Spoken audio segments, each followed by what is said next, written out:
اول خطوه هي انك لازم تحافظ على هدوءك، لان من اسوأ التصرفات في الحاله اللي زي دي انك تفضل تجري بشكل جنوني او انك تصاب ببانيك، لان ده هيفقدك طاقتك بسرعه جدا، وده شيء احنا مش عايزينه تماما. وبعدها فورا تغطي وشك من عند بقك ومناخيرك باي قماشه معاك، بالشكل ده انت بتحافظ على رطوبه وشك وبقك من الجفاف.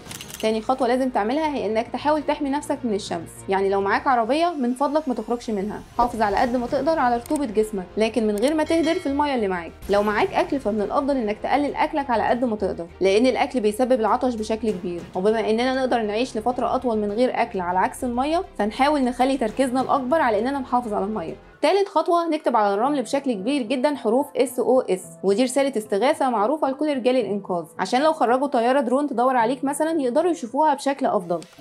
رابع خطوة، دلوقتي خرج إطار السيارة الاحتياطي اللي معاك وروح لمكان عالي واشعل النار فيه. نار إطار السيارة بيكون الدخان بتاعه عالي، ففرصة إن حد يشوفه بتكون كبيرة جدا.